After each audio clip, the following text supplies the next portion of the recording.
Testing, testing.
Should we do the, are we going to do the 3-minute wait for the people?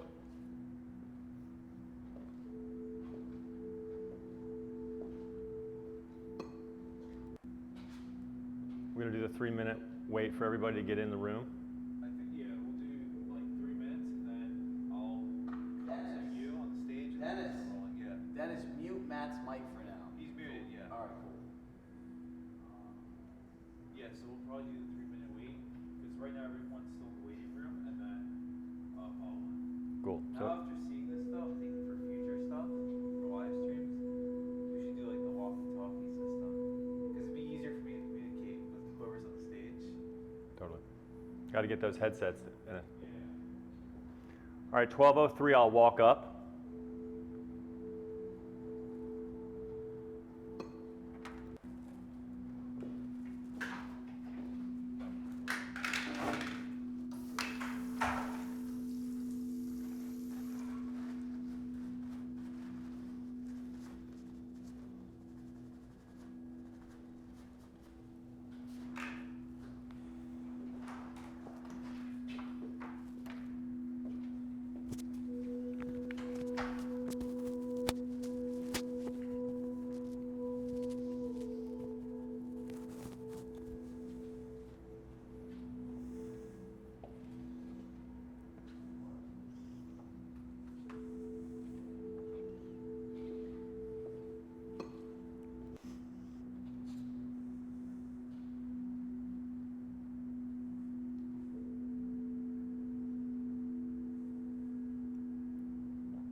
Okay, testing. Can you hear me, Dennis?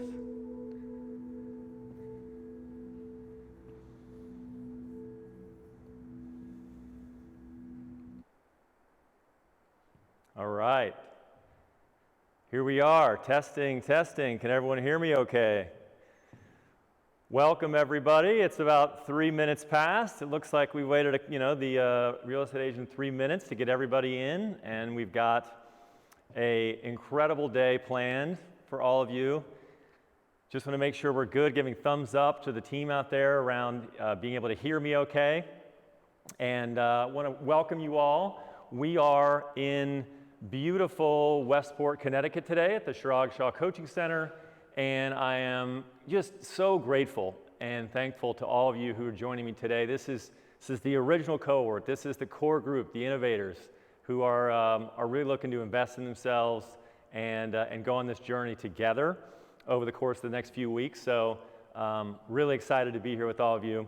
And what we're going to do is just dive right in. But as we saw at the start there, that was me creating an Enzo, part of my meditation practice.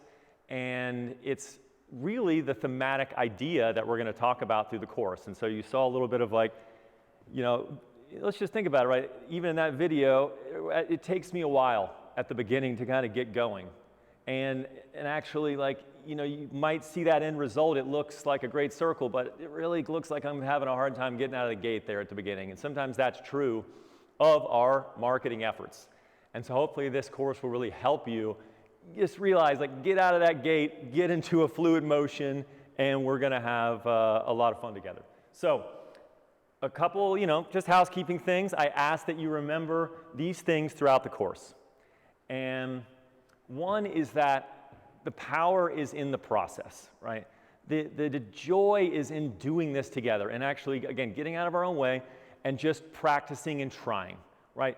The more we work together and the more you work in these worksheets and you put the effort in, the more you're going to advance and learn just by the natural way of things, all right? And your marketing will get better. And the same is true, something every day for the next few weeks together, just a thing you do every day is either looking into a worksheet, re-looking at the recording of a presentation, doing a little research, thinking about your own marketing, etc. Every day from here out is where the peace comes from just that daily work. 3 is keeping all parts in balance, right? We really want to make sure that we are trying to have everything, understanding that this all works together. And so you're going to learn this throughout the course, but as attracting people to the business, engaging with clients, and working with promoters and doing referrals, we need those things in balance during our marketing efforts. We can't be overloaded just on one area. The same is true for the course. You can't just load up and you come to the first session. You got to be in balance, right? So let's work together throughout. The last 2 is just this idea of the river's no, there's no rush. Okay, we're not in a rush. We've got plenty of time together over the next few weeks, and so don't feel the pressure on yourself. You got to do it all in the beginning, right? You're going to have videos to look at. You're going to have time to spend on this with me and as a team. And the last is the secret to life is right under your nose.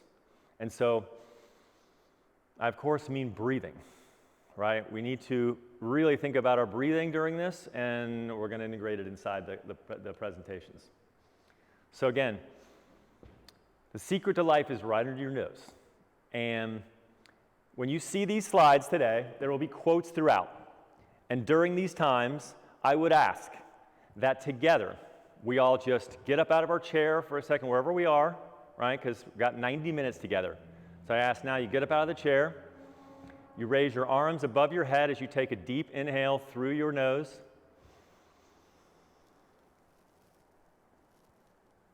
You hold it. Stretch at the top a little bit, and then just exhale through your nose down. Shake your shoulders a little bit. Take one more deep inhale breath through your nose. And out through your nose. All right. All right, great. So every time you see these slides, these quote slides throughout, we're going to do that same thing. So you'll know what to do at that time. So you yourself, as much as anybody, deserves love and affection. So again, this is about self-care and self-love. You're doing that for yourself by even being here. So again, welcome. I'm not going to introduce myself or spend a lot of time on that. I want to get into the content. We've got a lot to share today. Most of you know who I am at this point, and I'm really excited to be here with you. This is my dog, Rita. I wanted to start with something, a fun reminder, all right, that we all start somewhere. And this is, as I was thinking about this course and preparing this presentation for all of you in the trainings, I looked back into my own records, into my images that were on my phone. And in 2014, about 10 years ago, I found this image, this screenshot that I had made. And this was an email that I received from Urban Compass at the time. And as you see here, this was what the company was before I got here. And these red backpacks, maybe some of you have heard the history of those red backpacks, but that was kind of the thing. These non-agents, these people who were paid salaries, went out and showed people neighborhoods with these red backpacks. And obviously that was a failed strategy, right? But just this reminder of where we are today and where you are today might not be where you want. But you know what? You've got a beautiful future ahead of you. And I'm going to help you get there. And remember, this is where Urban Compass started many years ago. All right.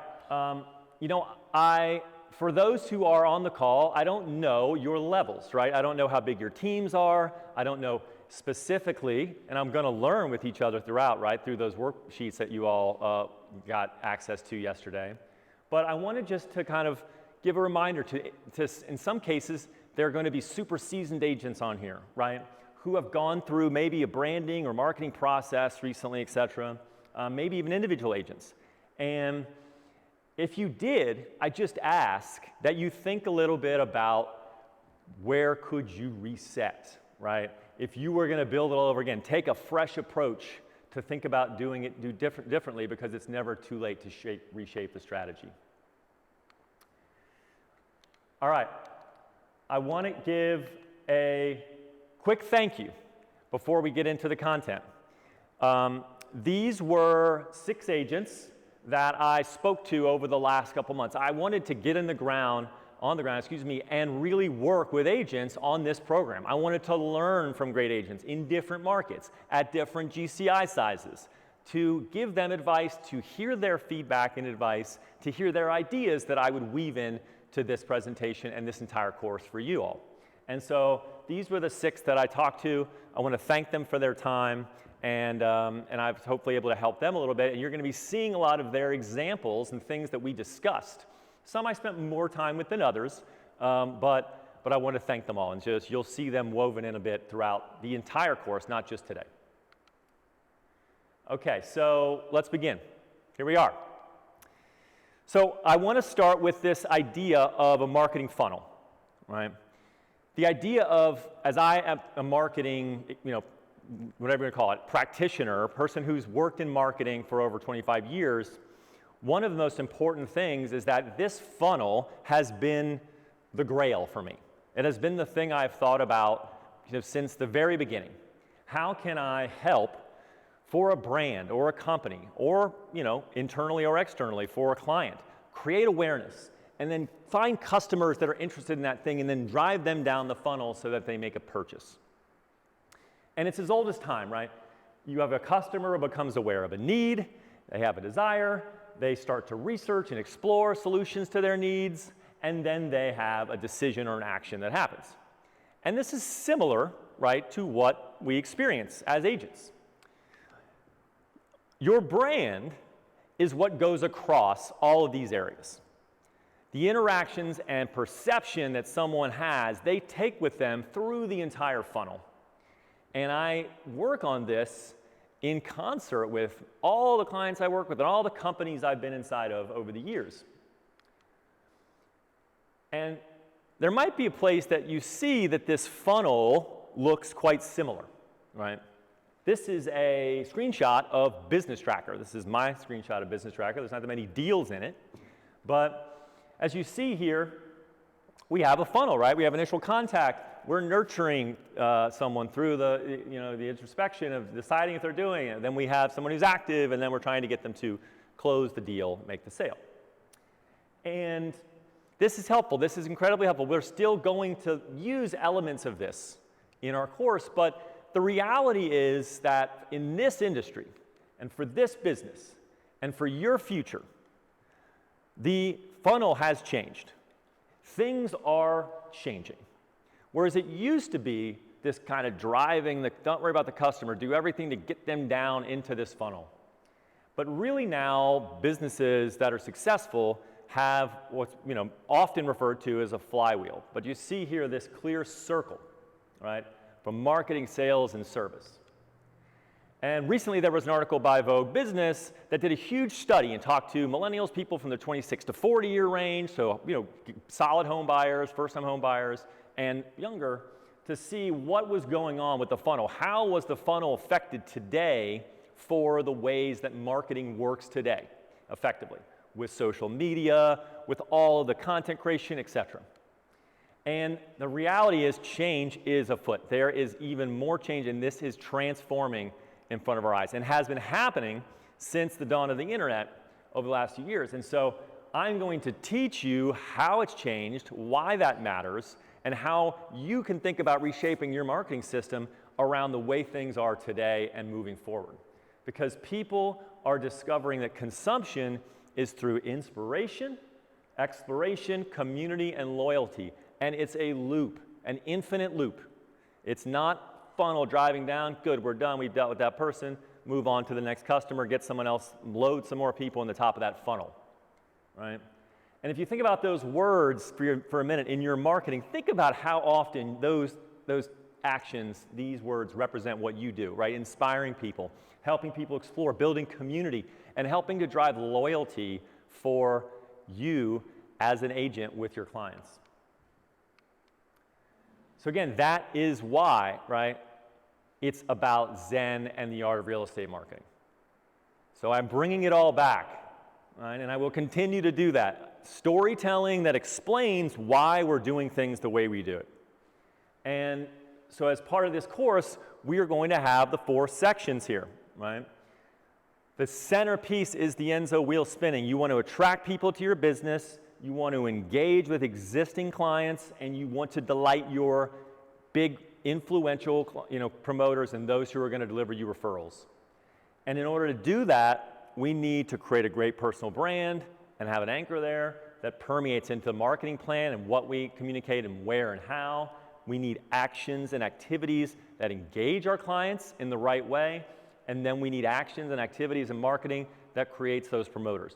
And each month, in your plan, in your marketing plan that you will get and work on with me directly, every time you meet as a team or an individual to talk about your marketing, you will talk about all 4. Because the reality is the customer is at the center, right? And this is the system that I will be teaching and building for you, so let's dive into some of the specifics. Okay, today, everything I'm going to talk about today is connected to the worksheets, right, that you have. Again, I've been able this morning to say hello to many of you and make comments in there. I'm excited that this is the format that we will work together on. It's more personalized, it's more direct. It isn't just me talking in these videos. You'll have these to reference back as you go through the worksheets. And the entire day today, the next hour and 15 minutes left, is going to be focused on taking you through the worksheet, right, and explaining what the sections mean, giving you examples, etc. So let's dive in. These are the sections, right? You'll see them if you haven't had a chance to look at your worksheet. It's distilling down all these things about brand into the basic fundamentals. If we get these fundamentals right, I will guarantee you will be more successful in your marketing and create a more powerful brand. And so I'm going to start with a story. I want to bring some experience from outside of real estate, because one of the benefits I have of coming to you and teaching this course is that it's not just about real estate, right? I have the experience of working with the best technology companies in the world, and I want to tell you about one and explain to you why this system applies to you and how it's worked. And so this was a company called Sorbet. Sorbet is an Israeli company. It's a fintech brand, and they basically have a simple product. If you have paid time off, they will give you cash for that product, that paid time off time, in advance. So instead of waiting until you leave the company and getting your check at the end for all your extra vacation days you don't use, they'll give you a check now for a portion of it. And you can use it for, paying for bills, whatever you need. So when they started, this was how, when I started, I've worked with them for about 8 months. My agreement just ended last month. When I started, this was what they were communicating. This idea of like, turn your paid time off into cash, right? And here's a picture of a wallet and some cash and a credit card. Imagine this was a just sold card or just listed card, right? Where you're just telling someone like, I do this thing. So what we started seeing is like, these were the ads that we were running at the beginning of that work. It was, again, turn your paid time into cash, boost your budget, slay your bills, etc. And so what was happening, and we were also like having people talk about this kind of thing, and even the people that were cast in the videos were kind of connected to a style, a kind of economic, area, etc., that the team really thought was who was going to go after this particular product. But what we started seeing was that the people coming in to actually use the product and leverage their PTO to get money out were actually people that were the wrong people. They were the wrong clients. They were people who didn't have the ability or money to pay back the loan. And they were actually just coming in and going to all kinds of different companies to get as much free cash as they could. But they weren't good clients. What we saw was that people who made over $100,000 to $200,000 were actually a better clientele. No shocking, they have like a job, they're more thoughtful about things. And so we looked and we started to see that there was people coming in, right, through the website, through the ads that we were running on Facebook and Instagram and et cetera, and those people, we realized, were not who we wanted, right? Those were bad loans. And so we had to change our brand. We had to rethink how we were communicating about our value and who we were talking to. We had to put different, more professional looking people, right, in these ads talking about the product in a more elevated way, talking about specific examples they were using the product for. They were taking it for travel and trips or for home improvement. Things This that was like, one of the those most people were using. straightforward processes And when I'm gonna it run this comes testimonial to in getting here. quick cash. Super easy. The requirements were clear. Uploading everything happened without a hitch, and before I knew it, I was approved and the funds were on their way. And so again, this is one of the customer testimonials. We went out and got a great example from someone who was the perfect kind of customer, who we wanted to reflect, right? So we did the work to change the brand.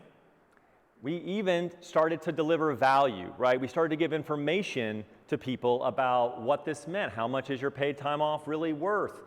This complete guide to PTO policies, this top loan alternatives, et cetera. So we started like creating content that was of value for people.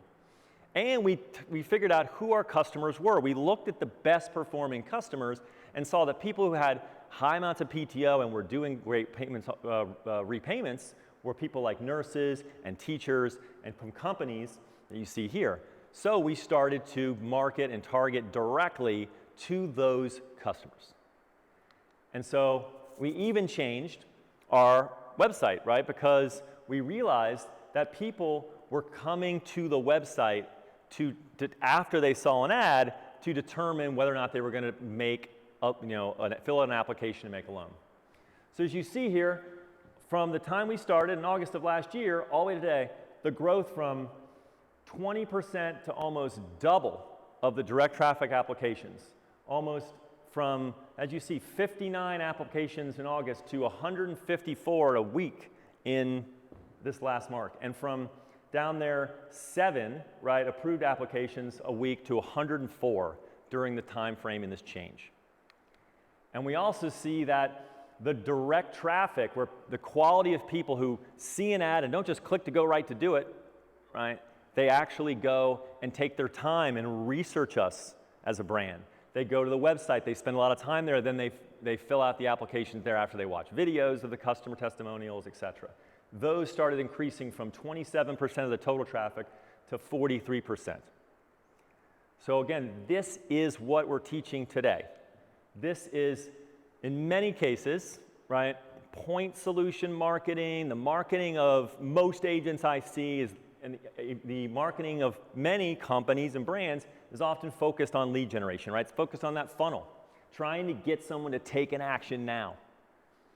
Those are action-oriented messages, tactics that drive incentives. It's more expensive to run ads because you're paying for people only if someone buys your product. Example, Zillow selling you leads is a perfect example. They have someone who claims to be interested in a house, and you're paying handsomely to talk to them. Instead, brand building is you're not planning for immediate action. You're building a community. And you're telling stories, you're providing value, you're talking about transparently, you're educating, you're helping, you're offering stuff for free. And that aligns with how real estate already works. Because people shop around, they do their research, and they think carefully before making a move. And so again, this is the importance of what we're teaching, and a little story about how it applies to great technology businesses as well as you. Because you can't create a brand from only lead gen. But you can get lead gen by creating a brand, okay? Okay, a brand is built, right? So we're gonna build it together. So what are the foundational blocks? So we start with you. And then it connects to these big things. And again, I'm using the same frameworks I use for technology clients, right? People have a mission, a big audacious goal, that connects to like the overall brand that you and a creative value proposition. This can be overwhelming. There's a lot here, right? Well, you know what? Let's just forget about all that other stuff for a second. You're a compass, great mission. You can align with that. You might have your own mission. That's okay. You might even, I want you to create your own principles with how you behave, right? And how you want your team to live. But at the end of the day, this course is going to focus on this piece here, value proposition. Because if you are in the world today with NAR changing and all the hubbub and conversation about the value of the agent, right, you need to know who your customers are and the value we provide and how to do it. And that's what you're here to do with me. And that's how we're going to make more money together, right? So we're going to distill down value proposition.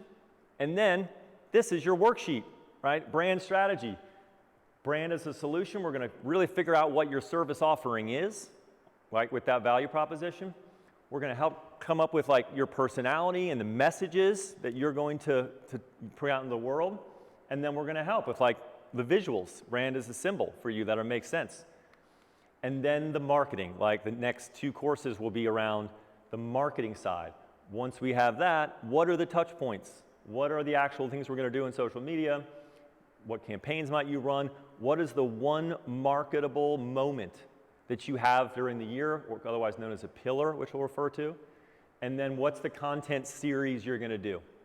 Right? We're going to end this course with everyone having at least 1 to 2 repeatable content series that you are going to start doing.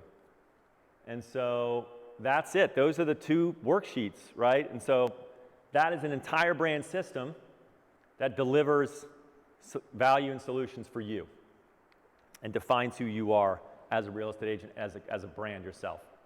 So again, remember, break down by the worksheet you saw.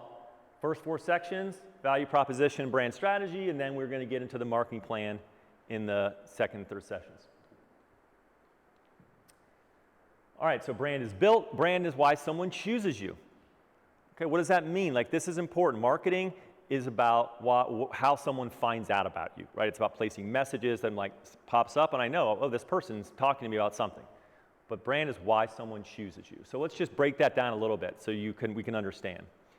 Amazon, right? I choose Amazon. These are big categories here that people talk about. And oftentimes I hear agents like, talk about their own brands in these big concepts, right? Well, I'm fast. Or we give a modern experience. But the reality is if you ask someone specifically, why do you use Amazon? They would say like, well, because I got my order the next day. Or because it remembers my orders, right?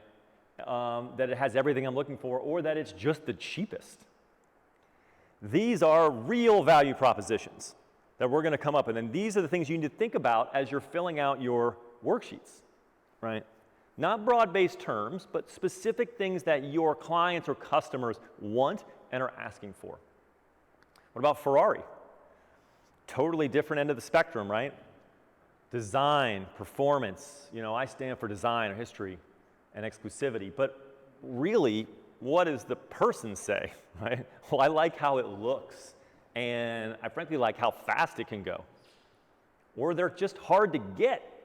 And so that's something I care about because I own one and I want others to see me as successful. And so these are things to think about how we're weaving into the actual messages that we have on behalf of our customers and clients. As I was driving on the highway to Westport, Connecticut recently, I saw a truck, and on the back of the truck was all these incredible logos of cars, right? Ferrari, Aston Martin, Bugatti, etc. And it made me think of two things. One, it made me think that all of you, right, are distinct and can have the same experience, but slightly different brands, okay? So many times I hear from agents, Matt, but someone else already is doing this. Matt, but someone else in my market is, well then do it better in your own way with your own connection to the clients and people that you have as a community. That's what these brands have done, and they've all built multi-hundred million, in many cases billion-dollar luxury brands. They all live in the same garage, right? Basically, Miller Motor Cars is Compass, right? It's a garage for our high-end agent brands. And it's a great way for you to think about it and feel like, okay, lower my shoulders, I can also have a great brand as a part of this. I'm gonna give one more kind of big example out there of just how to think about the things that matter and how through a customer's voice when it comes to your brand. So again, Delta, my airline, I grew up in Atlanta, love it, committed to Delta. And it's great. They have new planes, they're usually on time, great loyalty program, great lounges, great customer service. But the thing that I remember the most is that every time I get on the plane, I sit down and somebody comes over to me and says, hi, Mr. Spangler. They know my name. Thank you for being a $1 million Platinum Flyer. And what can I do for you? How can I help you? How are you? How's your family? How's your dog? Et cetera, et cetera. And I always love this because it just reminds me of the real power of what we do as real estate agents, about what that meaning is for your brand, and the thing that is often forgotten, and what we'll talk about a lot, which is the fact that personalization CRM is the most important part of building a brand that's defendable and powerful in the NAR world. So again, that was a little setup, right, of brand, and we're going to dive into it in a little more detail now. But, nice, that was a good few minutes. I want you to read this quote, inspired by the author of Zen and the Art of Motorcycle Maintenance. Please stand up.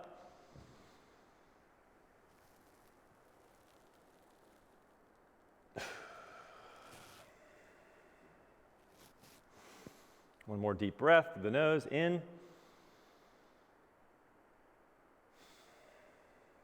All right, and we're back at it. So again, I love this quote because it's kind of confusing in a way, but the truth about your own brand is right in front of you. It's right in that worksheet. People always get so confused. How do I figure it out? Well, the truth is actually right there. It's knocking, but you often tell it to go away. So let's first think about who we are. Again, this kind of light purple shade means these sections connect specifically to your worksheets.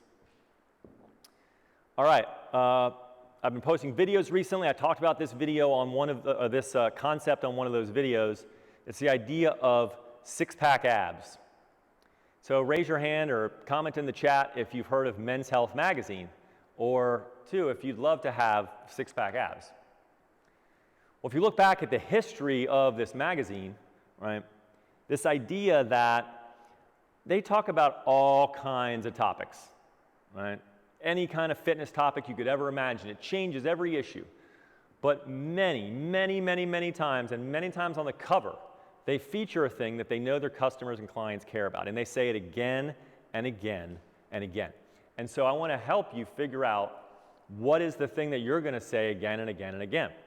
It's going to be that centering force, right? It could be a content category or type of content that you make that you really lean to, and that's authentic and real to you and who your core community of clients cares about and is interested in. An example of this is the iPhone. Now again, like Matt says, agents come to me and say, Matt, I do so many different things. I work so many different neighborhoods. I do, how do I talk about one thing? Well, the iPhone does an insane amount of things, right? Think about it. Think about all the things that you could communicate about the iPhone, about the power of it, the crazy numbers of features, etc. But since 2003, for 20 years, Apple has been making shot on the iPhone ads. Two reasons, right? They know the customers and clients care about mostly shooting photos with their phone. So they're going to make sure that they know that they're the best at doing that one thing. And two, it's just something that is core to the best part of the iPhone that they're an expert at. And so they want to make sure that it's done again and again. And you know what? Over time, the photos get better, right? Just like over time, your listings are going to get better. Right? And so think about that as your core. And I'm going to talk about how over time that changes. That might even become more of the thing you focus on is high-end listings.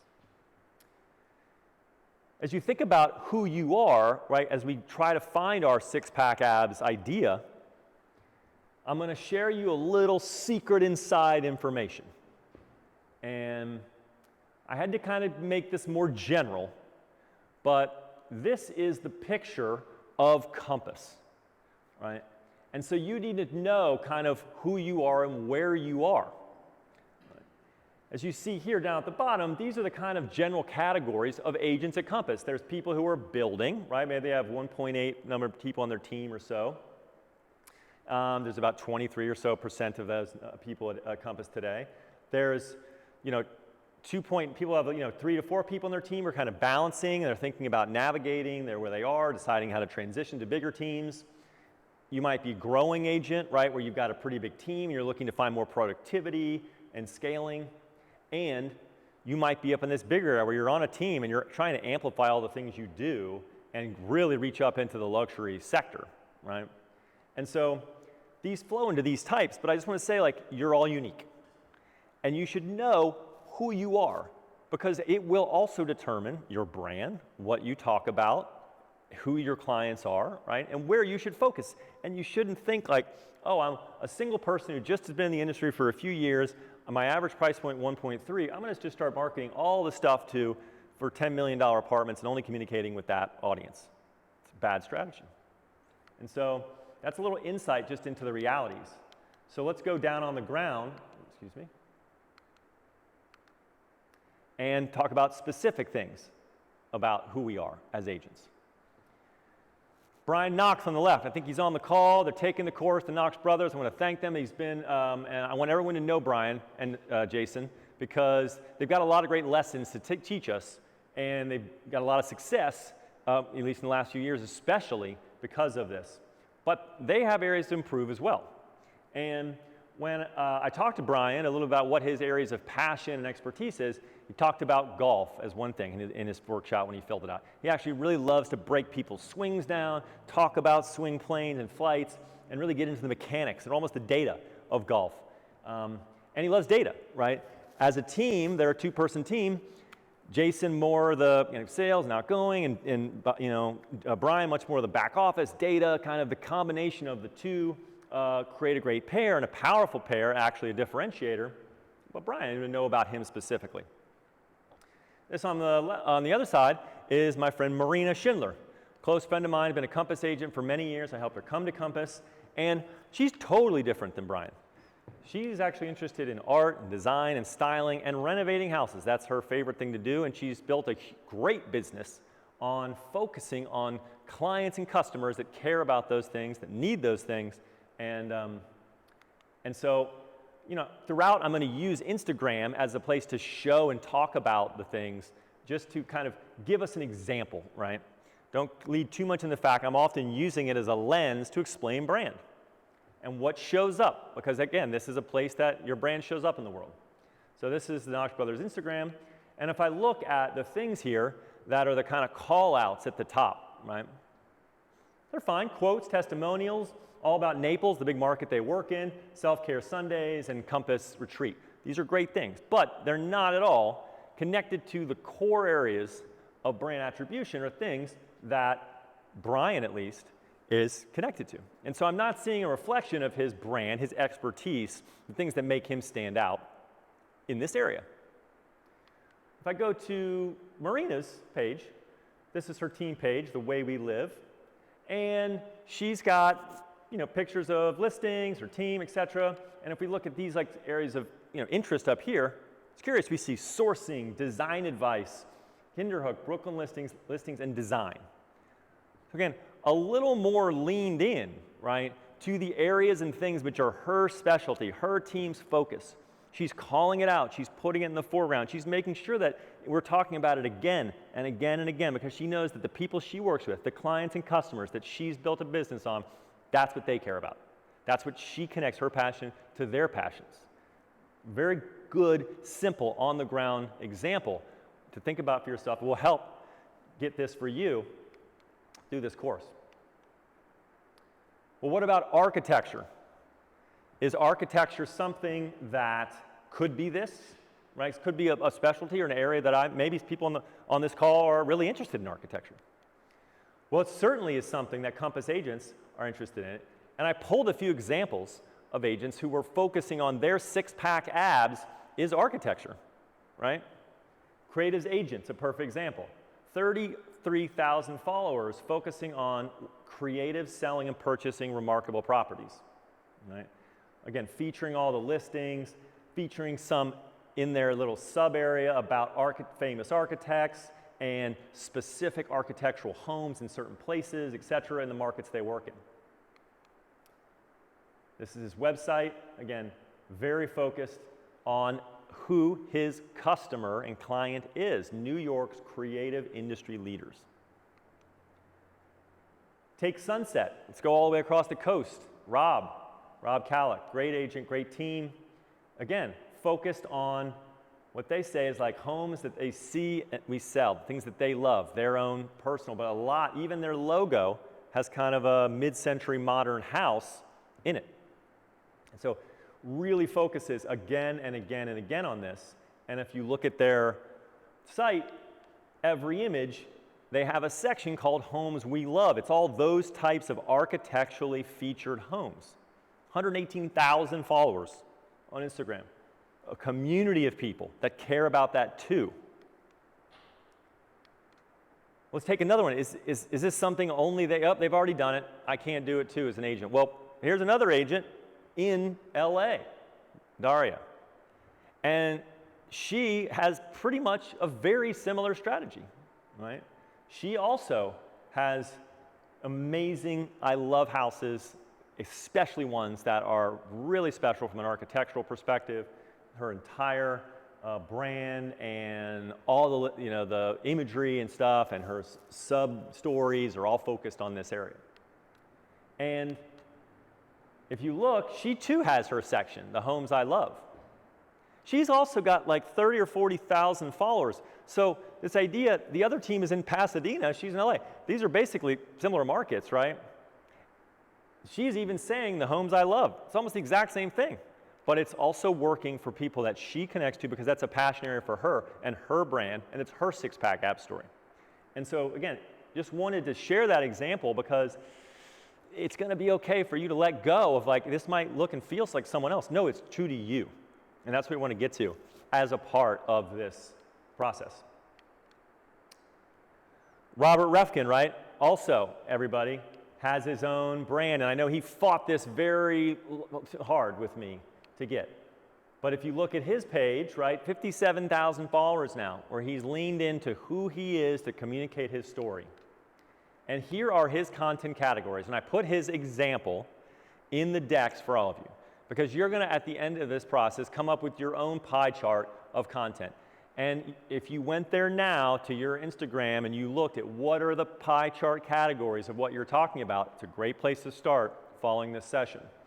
Can you determine the percentage? For Robert, it's Sabbat dinners, visits to Compass offices, agents joining Compass, TV appearances about Compass, and Compass agent open houses, and also some family, right?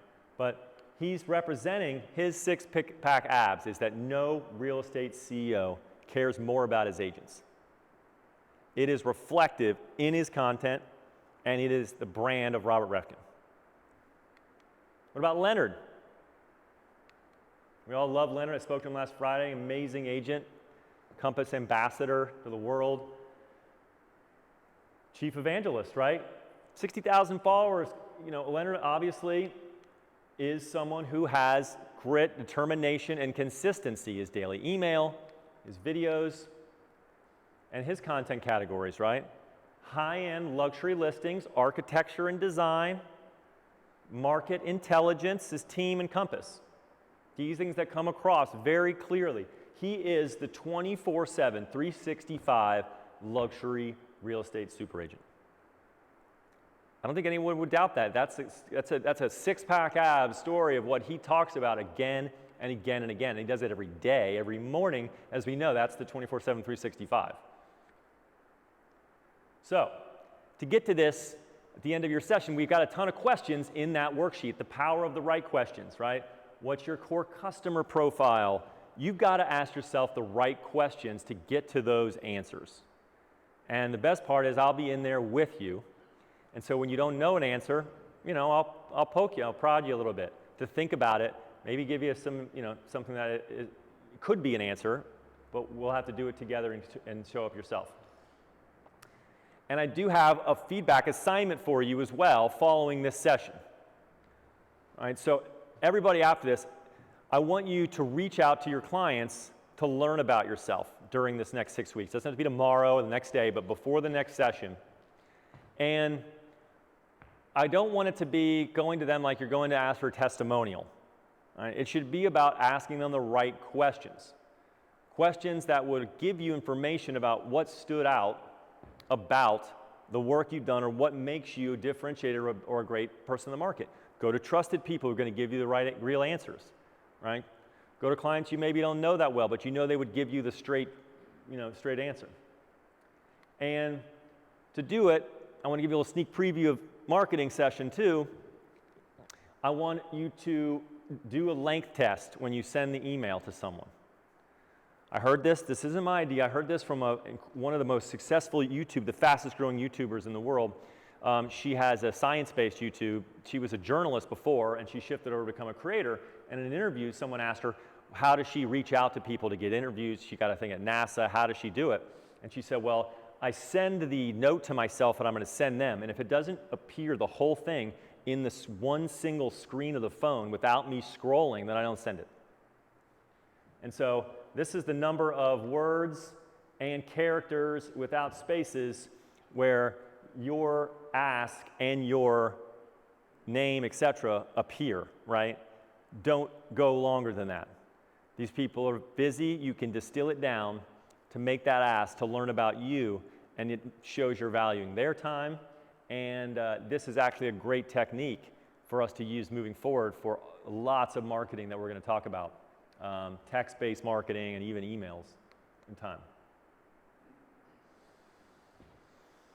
Okay, 45 minutes down.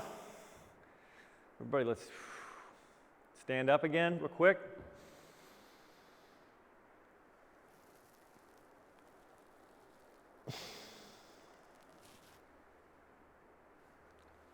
Shake it out. One more last big deep inhale through the nose.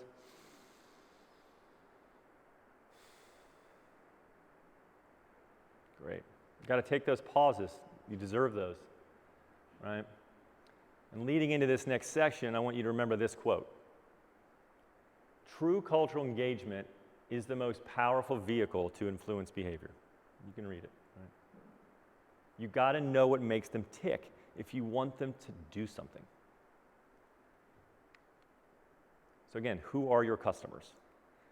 This is, again, probably the definitive question that I cannot get a straight answer from agents when I ask. It's also going to be one of the definitive things we're going to solve together. So what is the benefits of having a focus for customers? Well, one, it allows, reaching people is hard in general, right? It's expensive and time consuming. So by focusing, it helps us with all those things. Two, you can actually get feedback, right, from an experience that you can then improve on that for future clients and get better. Whereas if you were just talking to all kinds of different customers, very hard to know how to build and get better. And it will let you learn how to talk to them at scale, right? Because you will understand the things they care about. Think about stuff that you're going to put in videos or in your newsletters. That is what I mean. Get better about that focus. It will get those products that you make, those marketing that you make will get better. And whew, there's a lot of stuff to do, right? There are a lot of things to do in marketing. I'm going to go past that because I can't even look at that. It's too much right now, right? Because at the end of the day, all that stuff you just saw, if you're not talking about it in their language, it doesn't matter, right? And so quick anecdote of why, this connects to Compass. When I started Compass, I spent the first 100 days talking to the 100 customers that I could get connected to, people in the office, 100 agents. And all I asked them is the same stuff, the same questions. I wanted to learn as I was creating the brand of Compass.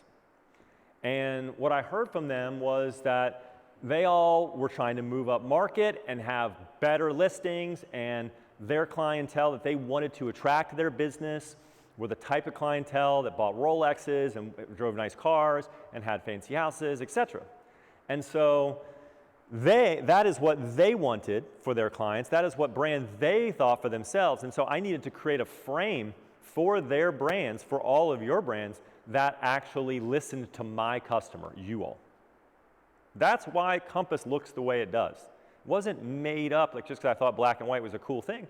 It was done because the brands that are out in the world that we wanted to emulate, that my clients and customers cared about, were connected to that. You have to think the same way about your community that you're building. What do they care about? Because that is going to be your brand, core brand, your six-pack abs, and all of it we've seen, right? And so inside the worksheet, you have this breakdown.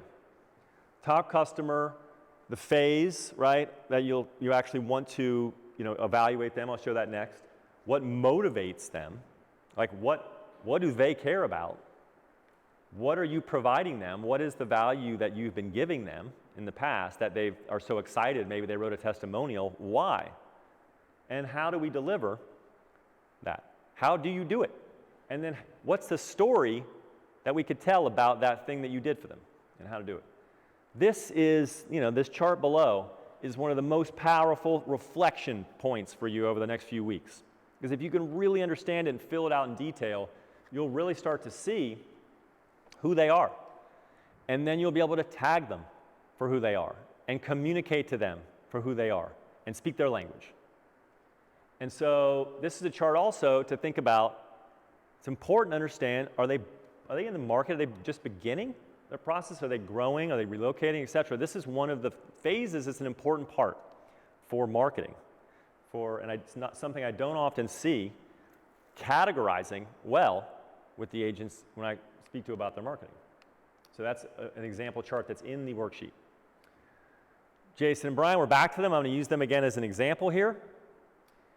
They filled their sheet out, and through a lot of self-reflection, came back and saw this, CRO of mid-cap company, retired VPs of companies, CEOs of companies. Wait a minute, there seems to be a trend developing here, right?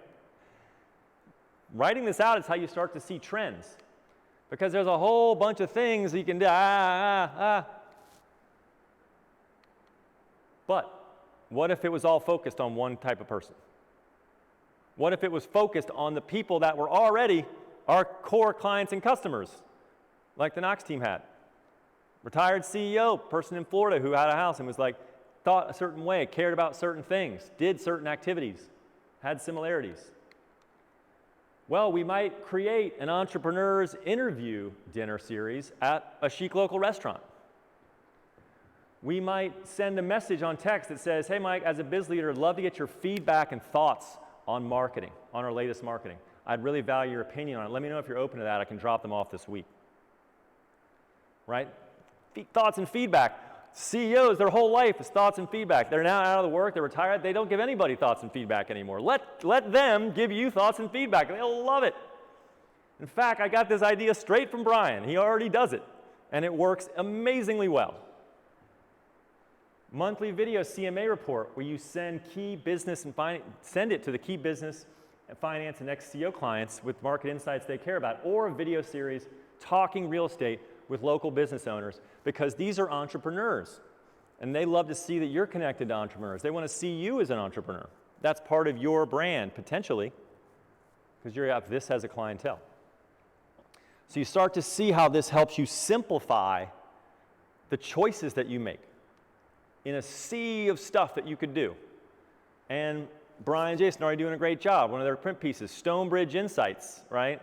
Pulling out the specific insights about that area those people live in. I think they could even go further, and they know that, right? And they're going to as part of this course. So of course, if we want to know someone, speak their language, we've got to use the CRM. Everyone's going to be in their CRMs during this course, together with me. I'm going to want to see notes and screenshots and links to them potentially, whatever. But, executive is a perfect tag, right? Through this worksheet, we'll see that is an area, a type of person that we want to work with, right? That we want to communicate with, that we want to get to easily, that we want to see who else in our database has that characteristics. Golf might be another one. In fact, it was for Jason and Brian. And when I looked at, hey, I just type in golf, all of a sudden I see the people in my CRM that care about golf. And what do I do with those people? It's not that many. Well, I could easily create a reel, for Instagram, which does I'm in front of my latest listing at the golf course, and I'm actually giving swing tips that happen to be in front of one of the best listings, right, as a part of the tour. Because it includes something that the team is great at, right? Brian loves giving those tips, and he's really good at it. Also, the customers love it. Right there in the center, around a house in real estate, is that concept. Email might be a roundup of the best golf vacation spots and new equipment advances or tournament updates. In direct mail, it might be a mailer talking about the value increase of other golf course community properties in the area in comparison to theirs. And last, an event could be tickets to a golf tourney or an event at the club where they're giving away free range time with one of the pros for people who go. Right? So again, these ideas get a lot easier to come up with for our marketing planning session once we know who our customers are. And we're not spiraling and trying to be everything to everyone. Vacation rental, that's another great tag. And this is a woman on the right. She's got, she's retiring. She had a great family. She wants to take them to the beach, and she's starting to look for vacation rentals. So, maybe there's, Florida 30A is a really great place for vacation. I've been there, seaside, been to weddings there. Gorgeous place, amazing. I'd consider buying a vacation rental there. So maybe if I saw ads promoting a 30A guide, and specific client insights and things to be on the lookout when I'm considering buying there, that would be interesting to me. Also, a specific website detailing past successes that I've had, or the agents had, with vacation rentals, with case studies, etc., would be great, a specific page on my site. Also, text, sharing properties that pop up with people I know tag already with vacation rentals that I see that have huge rental incomes, right, and are opportunities to take advantage of. Or maybe I do a guide, 30A guide, just like Megan Martinez in 30A. And again, 6-pack abs. This isn't just one post, 2 posts, 3 posts. If you go to Instagram, it's just on and on. It's consistent, and it is over and over again because I just discovered her. I didn't know this was happening. And now I realize, oh, she's an expert in this. And I've watched a bunch of content, and I love the area. And so again, now you're building the community and trust, and it's your brand. This is building brand. And again, great example of that 6-pack abs example and knowing your customer. And so I wanted to throw this one in too because, lots of video stuff there, but even down to your listing descriptions.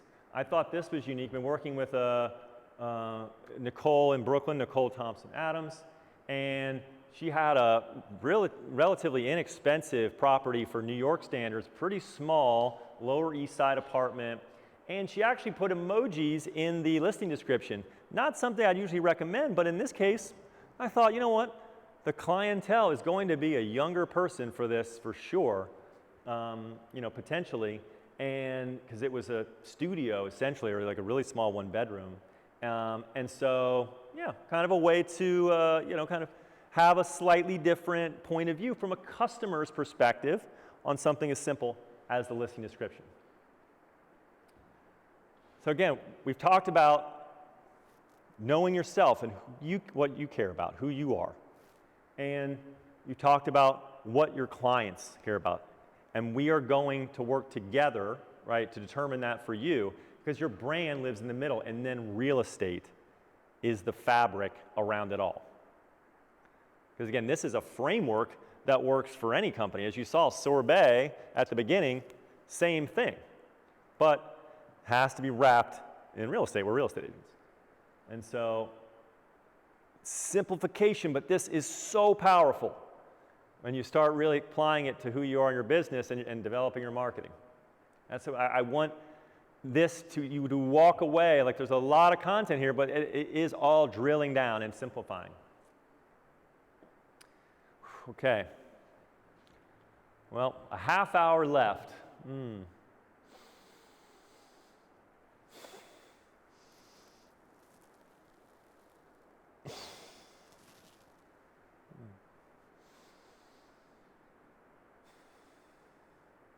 It's so great to be here with all of you. Again, I want to thank you, very grateful, and I hope you've enjoyed the first 45 and the start of our journey.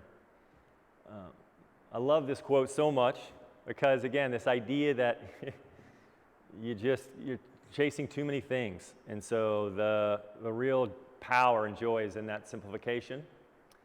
So let's go into the third area of your worksheets, the areas of specialty.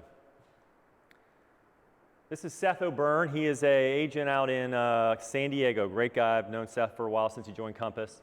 And he shared this note with me one time. And basically, this idea of focusing in an area and the power of what he calls base camps. Many people call farms, whatever you want. This is a key part of building a great brand and knowing your marketing. Right? Because it connects back to who you are, who your clients are, core customers. The third is he started his business around San Diego, where he went, University of San Diego. And he understood that area and the geographic area and the people, and he really saw his business grow there. And of course, as his business grew, he got new clients, new referrals, and he started expanding out. What he realized is he basically lost all that business by stopping caring and focusing on that one area. And a year later, 10 years later, he went back when he realized that. And he looked at his numbers and his data, and he thought, I'm not doing any listings from that area anymore. And he spent a year focusing there in farming. Bang, 30 million in sales volume a year now because he consistently does that, and with the connections to that demo and geographic area that he knows so well and has a connection to, an authentic connection to. So I thought a great example as we think about your areas of specialty. We're going to use the Compass platform a lot during the entire course, and so I want you, after this, it's another homework assignment, I want you to make sure you go into your performance dashboard after this and really start using it, start looking around at it, all right? Because if you're not using it, by the way, I want everyone in the chat to say who is currently using their performance dashboard or not, just yes or no, right? And I think we'll see the potential opportunity. I'm optimistic that all of you are using it in some way. And as you see down here, this transaction breakdown right here, go wide with the screen, basically you'll see that there's a zip code area. And the zip code area is a really great place for you to look and see where you're farming, where the zip codes, where your deals are coming from. I know that Jason and Brian, who have an incredible farm strategy and built a complete Zen flywheel in their area of Naples, see a dominating growing percentage in their certain zip code.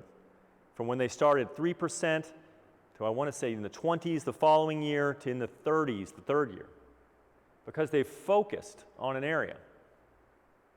You're going to be able to see that and track it. So you might get some signals already today that you haven't even thought about. Let's look in that performance dashboard. Maybe there's somewhere already that you've got 10%.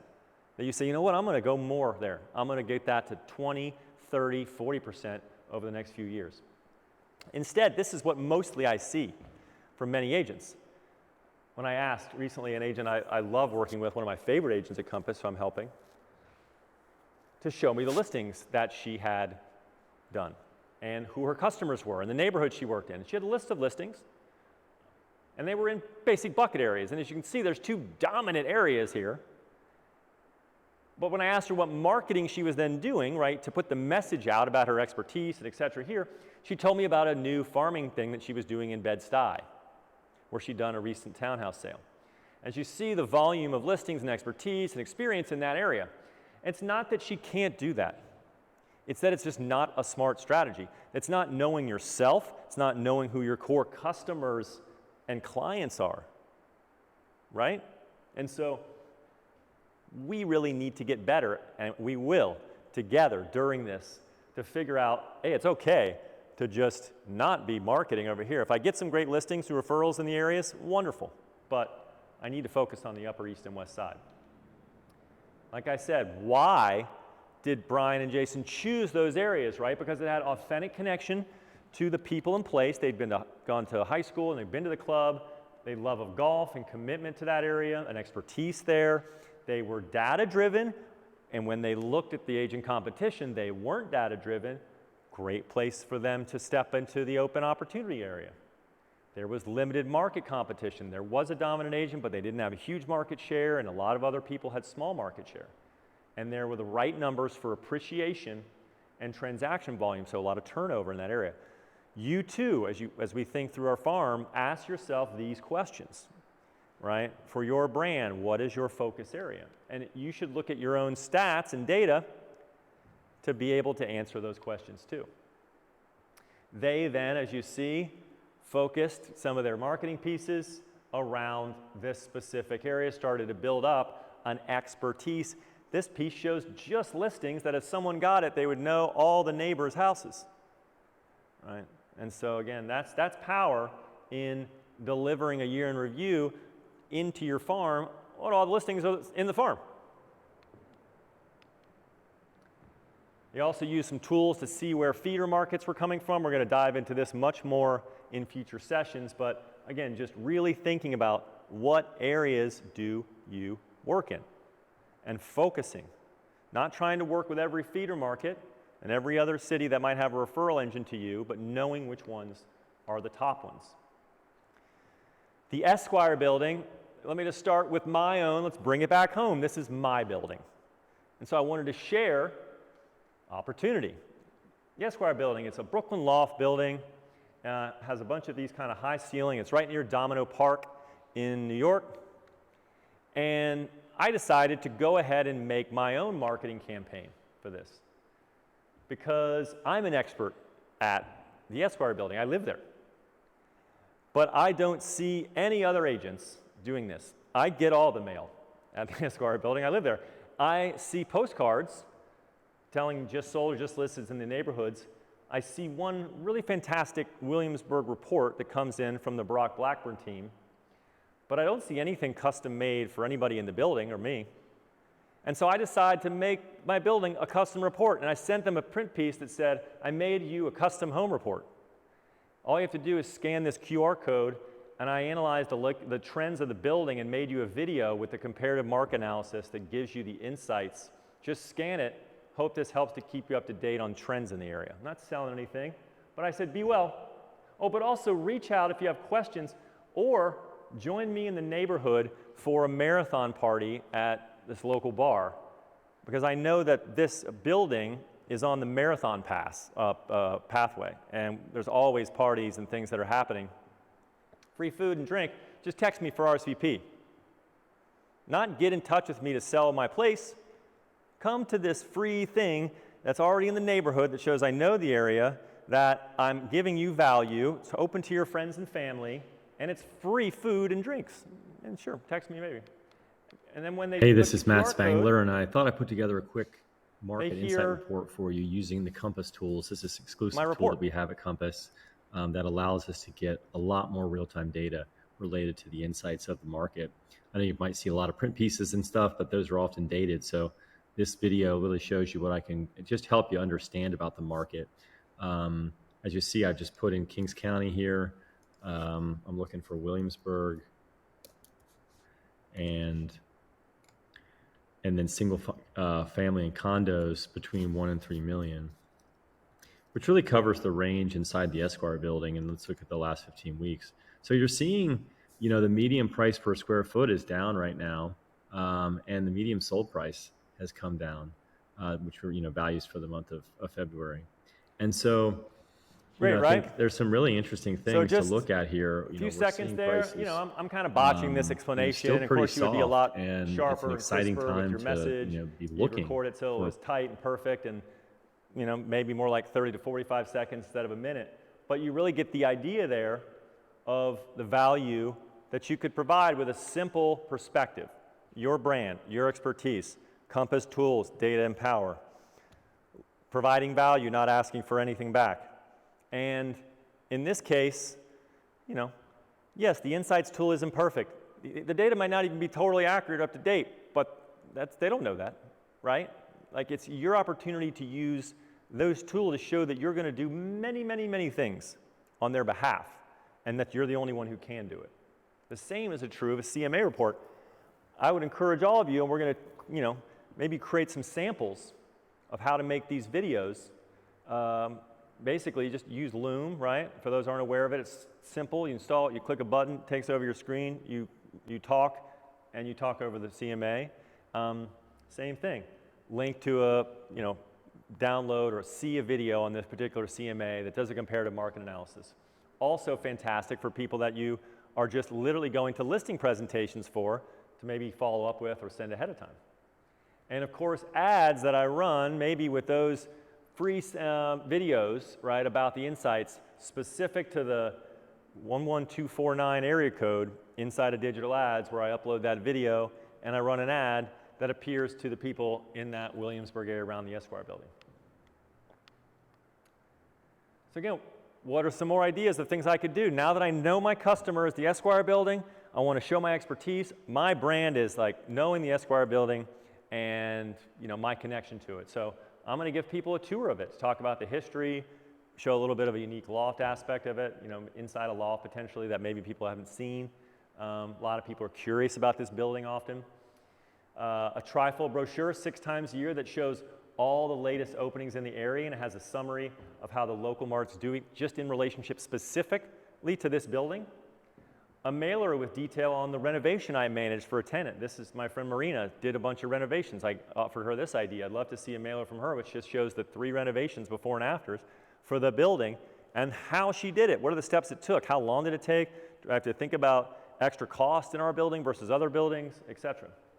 And last, like I mentioned, that marathon watch party, which would be a really fun way to engage the local people in the community and in that building.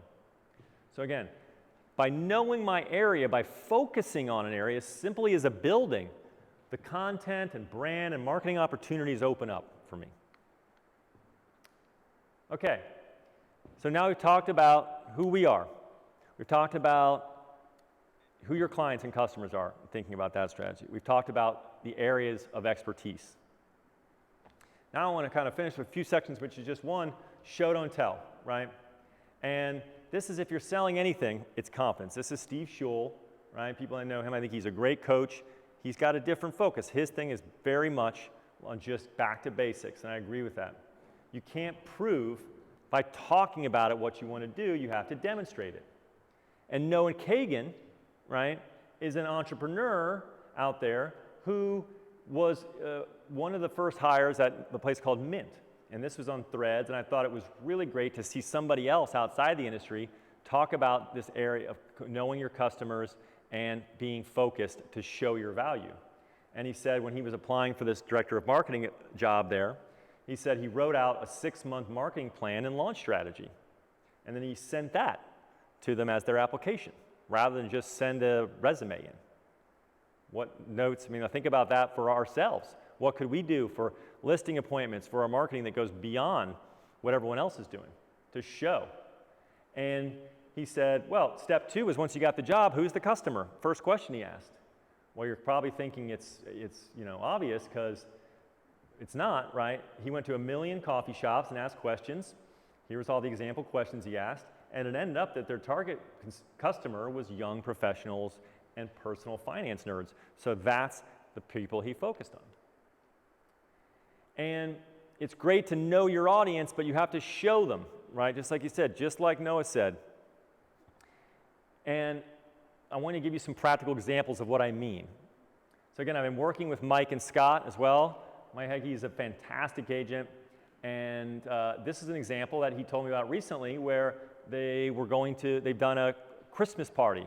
And I said, wow, one of the benefits is that, see at the bottom, there will be a professional photographer to get your photo with Santa. But if you look at the invite here, there's no photos. I don't even really know, like, what does that look like when I go to the party? Like, I would love to see an incredible photo of last year's kids with Santa, right, at that party. Because there's going to be a professional photographer for free and actually could get my Christmas card photos done at that event. What a great way to focus on the customer and client, what they care about, create this brand, and I'm the one who has this incredible, opportunity for people to experience. 2 is this, I've seen a bunch of these out there, right? Compass #1 brokerage, last 3 years. Hey, this is a quick message just to say congratulations to Compass #1 in the market. About why, and while I first want to matters congratulate the team and to everyone our who worked hard to achieve that, most importantly, I want to let you know, my clients, my buyers and sellers, why this matters to you. So, first of all, Connecticut is very much a referral market. People are moving in from all over the country, and so for the sellers, I now have access to an even wider and bigger referral network of #1 brokerage rankings offices around the country. And the same is true here in Connecticut. By being #1, we now have more listings volume. That means the best agents are at Compass, and we are all sharing private exclusives. So for my buyers, if you want to know listings off market, you come and work with me, and I will make sure that you have the access to these incredible listings.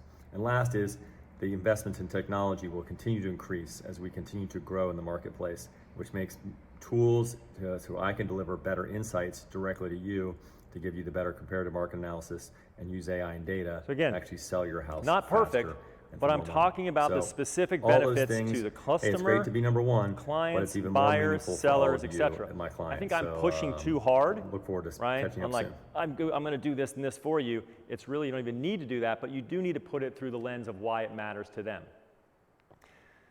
In the show Don't Tell, one of the biggest, one of my favorite opportunities for you all to think about is just even when you are bringing people or clients onto the Compass platform.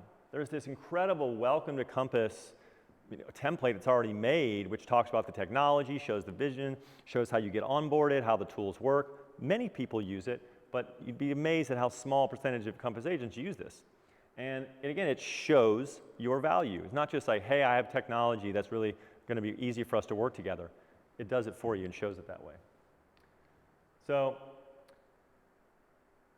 this was a great quote that I think applies to this idea of showing, right? The better your homes look, the better your business looks. And, whoops. And so again, the actual showing of your brand is going to be through listings, of course. And so if this is your brand, if you post this photo as a listing photo, instead of this one, it's your brand, right? This was staged, obviously, turned into a beautiful home office because the other one was a pretty unfortunate looking one bedroom kind of style. And so, you know, this is your brand showing and not telling. And I'm going to show you some examples of some agents at the top tier. Like I said, your homes, in many cases, the best looking homes show the success of your business.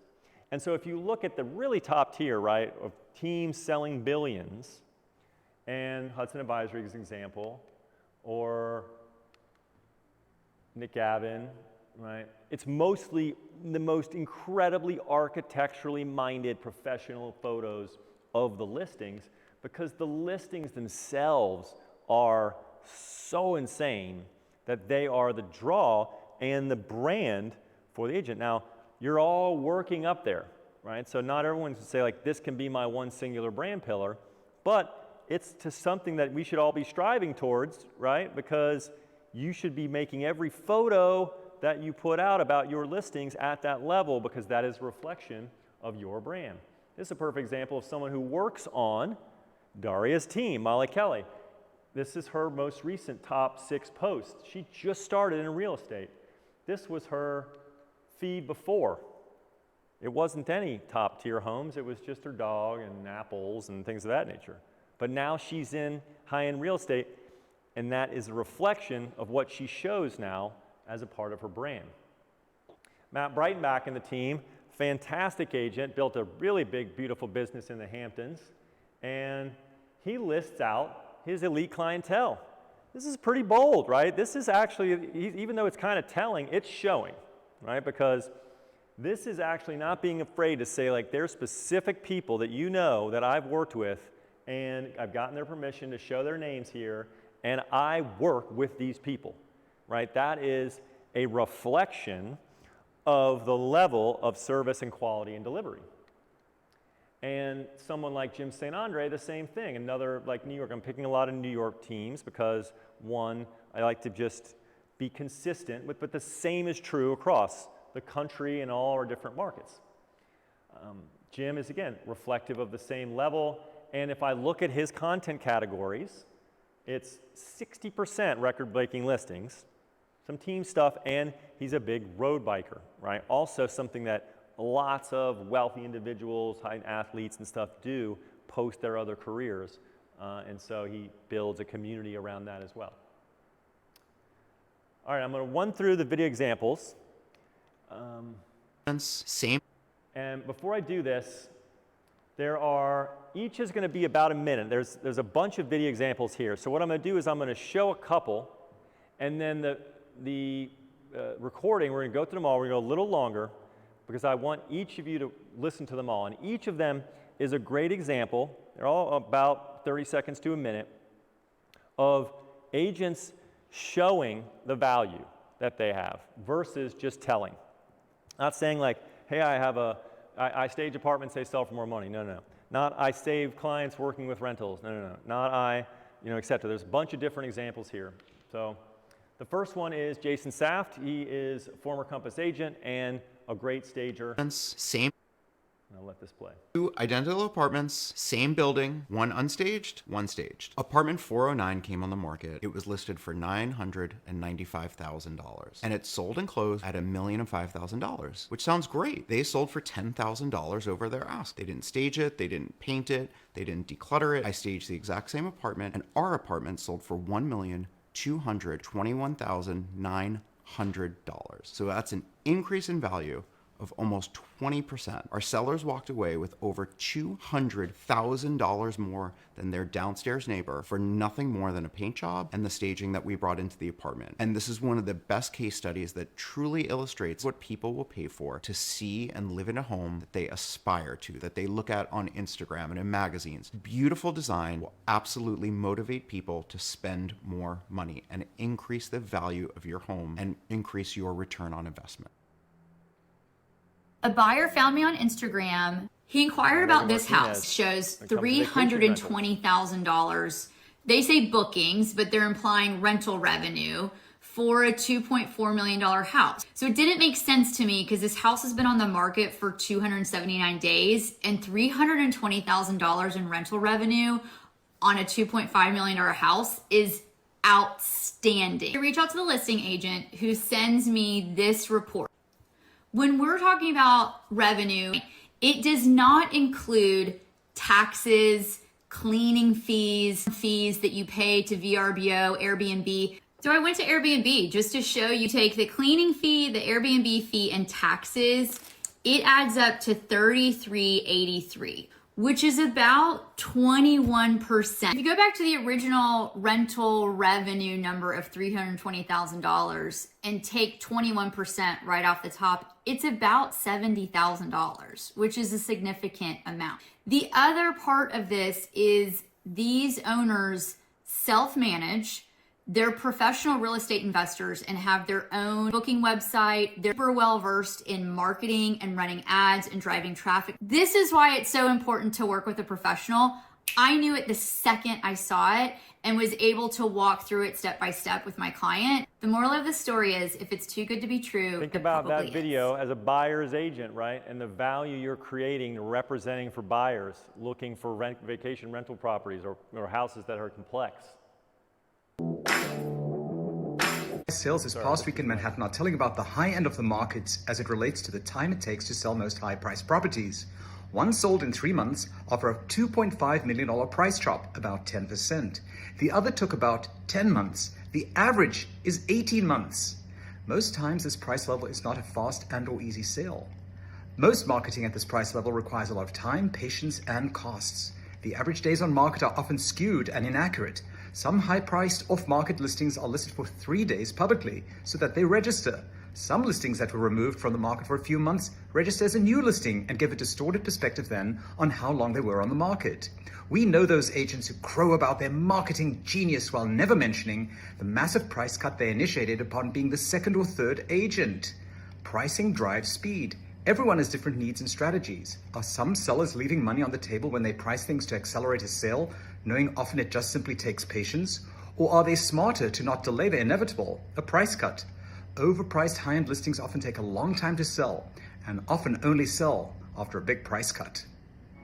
Again, showing an expertise in pricing, right? Something that's incredibly important to high-end, especially luxury clientele, to their customers. Not having state income tax in Texas on a whole is a huge thing. That's what you saw in Austin from COVID run up so quickly and prices doubled in a year. Dallas didn't get that full run like that. We've had a steady incline, of 25, 30%. You start getting the ultra luxury, we've definitely seen prices double in the last 5 years. These guys that are coming from New York, Chicago, LA, almost like a tax haven. In Dallas especially, it's different than many other cities versus Houston versus Austin. I went to lunch a couple of months ago with a client. I moved here from LA, grew up there. Dallas is LA 25 years ago. The runway that's going to happen here is going to be amazing. So again, Dallas is LA 25 years ago. It's explaining why behind the scenes Dallas is going to be such a big market. For anyone watching that video who's got money thinking about tax havens, one of the reasons that I love investing in multifamily development is this type of development gives you the opportunity to have multiple exit strategies. So you can buy it, get plans made, and sell it immediately. You then also have the ability to sell it with approved permits to another developer for a much larger profit. But if you keep going with the development, you can build it, lease it up with tenants, and keep it forever. Now, there's a fourth option where you can sell a portion of your interest to pay down your debt, make your profitability more, and keep it for even longer. And then of course 5, you can lease it up and sell it outright to realize the full profit. This multiple exit strategy is what makes multifamily development so incredibly lucrative.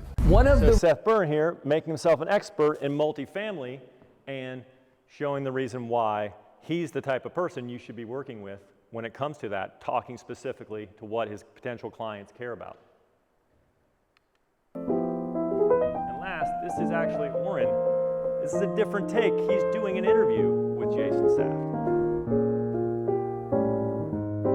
Your tastes, your preferences, your favorite colors, your favorite materials, the way you want to live with your family, more functionality. That's when you're hiring an interior designer. When you're hiring a stager, you are hiring a marketing professional to come in and create something aspirational, something that fits in aesthetically, and something that is going to appeal and connect with an audience. You know, when you talk about that brokerage background, that's the thing that I bring that a lot of other stagers can't. I spent almost 20 years as a real estate agent, one of the first employees of Compass. A lot of projects that we get brought into are projects where the layouts and configurations are not as obvious, creating this sort of functional layout that people could just process and understand.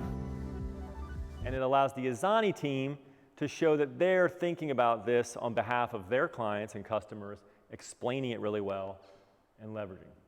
Last year, and a 22% increase from fourth quarter. So there are deals getting done. Listen, if you are a seller, take advantage of the seasonal activity and take advantage of low inventory, but be realistic with your pricing. And if you are a buyer, there's still deals to be had. However, urgency and competition have increased. And of course, if you have any real estate questions, feel free to reach out.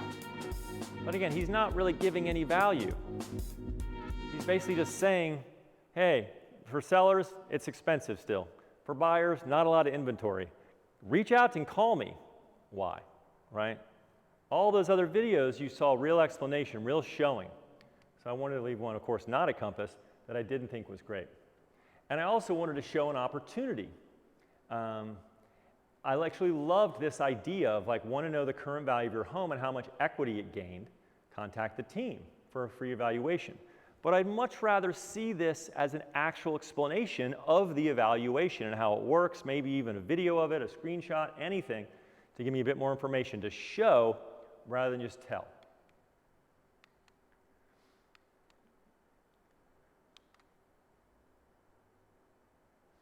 All right, our final few minutes here.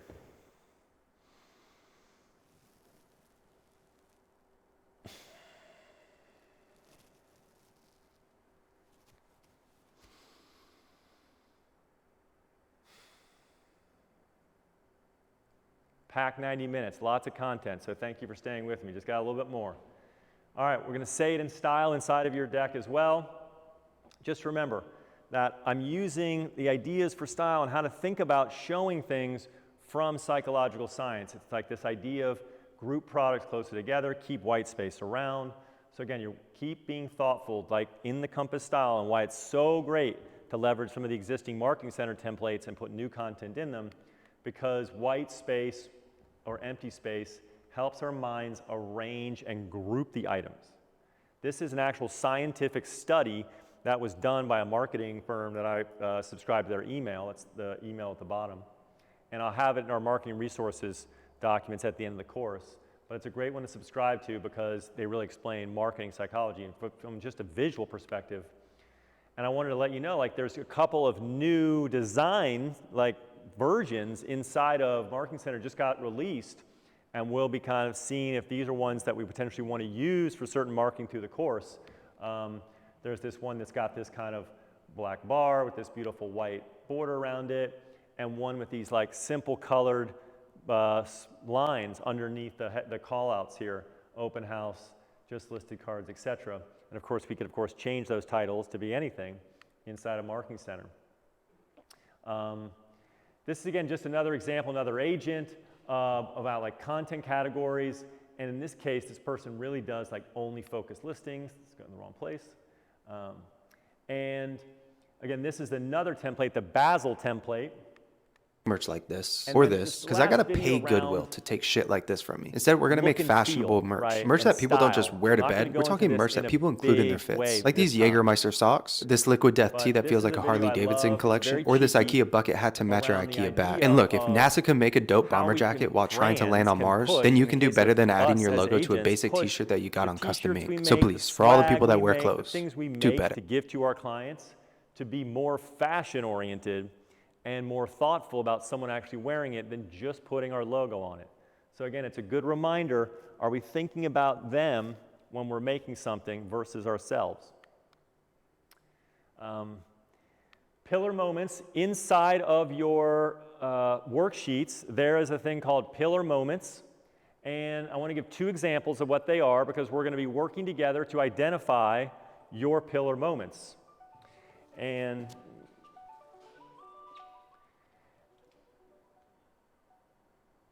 we can just stay up there. This is Nicole again, Thompson Adams, that I worked with. And I said, you know, as we worked through the core clients that she was going to focus on, she saw a lot of sales with the people who went to Howard University. And so we came up with the concept of like once a year doing a fundraiser for Howard, going to an amazing listing, promoting it for multiple months, promoting it afterwards, etc., engaging with that community that already produced listings for her in the past that she thought was the right kind of ideal client. So again, we're going to want to work together to create your pillar moments this year. Another great one, John Zimmerman, one of my favorites from Texas, Fort Worth. He created his own music festival and VIP experience. He invites agents, he invites his clients. It's an entire weekend long. And it's an incredible experience he partners with other agents on, and he does it every year. So again, like, it doesn't have to be a music festival. It can be as simple as a small event or something else that we come up with that you anchor around that gives you something to market. And we're also going to work on your 2024 goals, right? In your performance dashboard, if you haven't set them yet, you can set your closed volume, average sales price, commission rate, etc. goals here. And by the end of this course, I want you all setting it, thinking through what it's going to be. We're going to talk about it, and then from that, right, it'll ask you how many contacts on average do we need to do to get to that level, and then what you should be actually aiming to reach out to per week to do it. And just like the marketing we're doing, this is something that will be in your monthly or however often you want to do it as we come up with our marketing meeting plan. I think minimum monthly, you'll want to know this goal is in the system and we're working against it together to achieve our marketing performance. Again, we will finish the worksheet over the course of the next 2 weeks as your focus. So think about that as you're filling the sheet out and getting down. All the things will insight us and distill us down to really what our focus client, neighborhood, pillar tactic, and content ideas are. All right, that's the simplification. And I want to end with a story. And of course, it starts with a tag, right? Which is the tag of Rivian. So what does that mean? Well, everyone knows Rivian. Rivian is a new car company, electric trucks, and beautiful cars. And they've really built up a community lately. And they're just being released. They're kind of growing. And so again, I've been working with Mike and Scott, two fantastic agents from North Carolina, and who were so kind to help allow me to share some of the things that I've been working with them on. So leading into the course, I sat down with them and I did a call and I said, just like I'm going to do in the worksheet for you guys, I said, can you tell me who your core customers are? Can you give me a breakdown of your top clients? Can you tell me what marketing activities you've been doing specifically for those clients? A bunch of these questions, right, that I would ask and are asking as part of these worksheets. And, Mike and Scott's credit, they laughed and they kind of said they didn't know. And so I asked them to look at their Instagrams, and we kind of pulled those up. And one of the things I love about them is they are incredible content creators. They're not afraid to get in front of the camera and do whatever it takes, shoot videos every week, and they have a team internally that helps them, and they bring such a positivity and amazing spirit and attitude to it. But if you look at all their content, it's all over the place. It isn't talking to any specific client or customer. It isn't focusing on what the value is that they're providing for certain areas. And it's because they're not asking the questions. And because they're not doing the work to know. And thus, their brands are kind of all over the place. I don't really know what Private Properties brand is or what it stands for. I don't know what neighborhoods they really focus in. And also, I heard from them that they've really been pushing up price point and they wanted to continue to push up that price point and work with more clientele who were more at the high end. And so I said, are any of these videos talking about that, right? And so I think they know this and they are working on it, which is the most exciting part. They're now sharing all their marketing and how they can improve. Are they actually providing value? When over here on Mike's thing, and he has the grocery store, it just says scan for local updates. What does that mean? Why would I do that? That's not telling me anything about what I should do it or encouraging me to take an action to get in touch. It's great for brand awareness. I like the photo of Mike a lot. He's got an awesome smile, but it's not delivering any value. It's not focusing on a brand or a specific clientele that I want to attract. And the same can be said for emails and even, an invites that they do to these great events, coffee conversations and connections. Well, again, really great. They're giving out free coffees, but who is this for? And who is the list of people they're sending it to? And what's the content that would attract me to go? And so as we've had this conversation and been doing this work together, I had a call with them, and they came back to me and they said they had just gotten Rivians, both of them. And they talked about the fact that Rivian customers are their ideal customer, right? They have incomes, they do well, they like technology, they understand things, and forward thinking. They probably have a connection to Compass in that way. They probably are, the type of people that if they built up a network and community around that, would be a great long-term customers that they can talk to about. And so they talked about putting together their very first meetup with Rivian customers in Charlotte, being the first ones to do it, right? Having a focused customer connected to a brand thing that they love and care about. They've got their cars that they authentically, can talk about, that they know is the right kind of client, engaging them, giving them value, and building a community for their marketing. And so I'm very proud of Mike and Scott. I think this is a great idea, right? And it came from them because of the work, just like you all are going to do over the coming weeks. So I hope that inspires you to dive into that worksheet with me. Again, as we come to the end of our 90 minutes, I want to thank you all for your attention, for your time today. I hope you walked away learning some things. I hope you realize that you all can achieve everything that I talked about, that by doing it, you are going to be so far ahead of the game protecting yourself in the NARA settlement situation that you're not even going to have to think about it, right? Because you are going to have the community built around the areas of expertise and interest that you have. We're going to work out how to create and focus on those farms that are right for you, and you are going to build the right kind of content pillars and marketing pillars that are going to activate that community and build your business. So that's it. I hope everyone has a wonderful, it is same time again, this time next week. In the meantime, like I said, I will be in those Google Docs with you. And be patient with me. Sometimes it might take me a little bit. There's a bunch of you in the class, so I will be working to, answer all of these questions as I possibly can.